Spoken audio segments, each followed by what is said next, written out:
गुरुर्ब्रह्मा गुरुर्विष्णु गुरुर्देवो महेश्वरः गुरु साक्षात् परब्रह्मा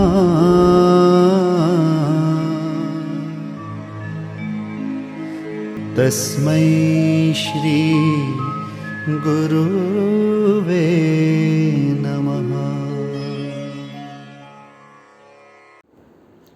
हरिओम विद्यार्थी मित्रों, आज हम पाठ 6 मेरी बीमारी श्यामा ने ले ली उसका हिंदी में सारांश समझेंगे। लेखक हरिवंशन राय बच्चन, जन्म सन 1907, निधन सन 2003। हिंदी साहित्य में हरिवंशन राय बच्चन का नाम उनकी एकमात्र कृति से ही अमर हो गया।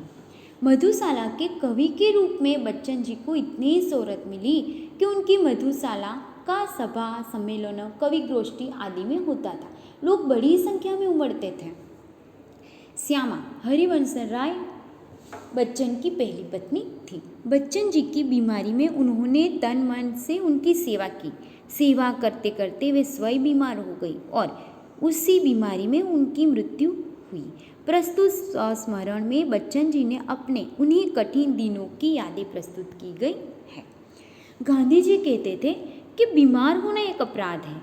बच्चन जी गांधी जी के इस कथन से सहमत थे। वे उसे एक दंडनीय अपराध मानते थे, इसलिए वे अपनी छोटी मोटी बीमारियों की परवाह नहीं करते थे। इन बीमारियों में वह अधिक काम करते थे। बीमार होने के बावजूद वे स्कूल में पढ़ाने जाना, ट्यूशन और लेखन कार्य करते थे। बुखार में उनका लेखन कार्य और अच्छा होता था। अंग्रेजी के सुप्रसिद्ध साहित्यकार ने अपनी अनेक कहानियाँ बुखार की हालत में ही लिखी थी। बच्चन जी ने भी 2 चट्टान आदि रचनाएं प्लूरिसी की बीमारी में ही लिखी थी और सिद्ध कर दिया था कि मार से भूत भागे या न भागे, किंतु काम से बुखार अवश्य भागे। श्यामा बीमार थी। बच्चन जी भी स्वस्थ नहीं थे। ज्वर महीनों से श्यामा का पीछा नहीं छोड़ रहा था। शायद बच्चन जी की जिह्वा पर सरस्वती बैठी थी जब उन्होंने कहा था कि श्यामा का बुखार मैं लेने जा रहा हूँ। यह बात सच सिद्ध हुई, क्योंकि श्यामा स्वस्थ रहने लगी, किंतु उन्हें बीमार पति की चिंता खाए जा रही थी। पैसे के अभाव में बच्चन जी इलाज कराने में टाल मटोल करते थे। 1 हफ्ता 2 हफ्ता 3, 1 महीना 2 महीना, इस तरह से जुलाई महीना आ जाता है, लेकिन लेखक का ज्वर मिटता ही नहीं। बच्चन जी को अपना इलाज न कराते देखकर श्यामा ने ब्रह्मशास्त्र चलाया। जब तक आप डॉक्टर को नहीं दिखाएंगे मैं खाना नहीं खाऊंगी। बच्चन जी को डॉक्टर के पास जाना पड़ा। डॉक्टर ने बताया कि उन्हें तपेदिक टीबी क्षय है। बच्चन जी के पास इलाज का साधन नहीं था। छोटे शालिग्राम का वेतन परिवार के लिए पर्याप्त नहीं था। इस हालत में न ठीक से रहा जा सकता था, न सिर से कर्ज उतारा जा सकता था। यह देखकर बच्चन जी को मरने से पहले जीने का कठिन लगा और उसको लगा कि मैं कर्ज अदा करने से पहले ही मर जाऊंगा तो मेरी पत्नी श्यामा विधवा हो जाएगी। पति को तबदीक होने की बात सुन के श्यामा जी काँप उठती हैं, परंतु तुरंत संभल जाती है ताकि उनकी व्यथा से पति की व्यथा न बढ़ पाए। बच्चन जी को रोग मुक्त होने से अधिक टैक्स सोसाइटी का किस्तें अदा करने की चिंता थी। ऋण की नियमित अदायगी से उनकी साख जुड़ी थी। बच्चन जी मानते थे कि साख जाने से मर जाना अच्छा है। उसकी चिंता देख के उसके पिताजी ने कहा कि बेटे तू चिंता मत कर, हम घर बेच के भी तेरा इलाज करवाएंगे। लेकिन बच्चन जी को बहुत निराशा होती है। श्यामा पति की बीमारी में सेवा साकार हो गई। पति की चिंता मुक्त कराने के लिए अपने कलेजे पे पत्थर रख के वो बोली, कर्ज तो मैं तुम्हारे मरने के बाद भी उतार लूँगी, तुम उसकी चिंता मत करो।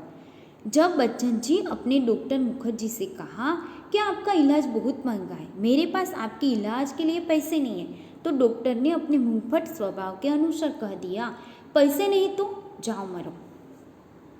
देखो, डॉक्टर मुखर्जी को यह कथन बच्चन जी के लिए चुनौती बन गया। परेशानी के बावजूद वो निराश नहीं हुए।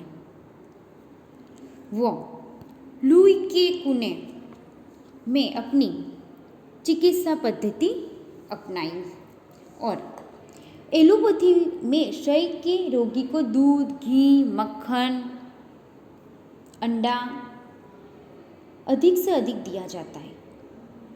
कुने के इलाज में चिकना मना था। रोगी को सिर्फ सब्जियां, फल, भीगे चने, गेहूं आदि पर रहना था। न दवा पर कुछ खर्च, न खुराक पर कुछ खर्च।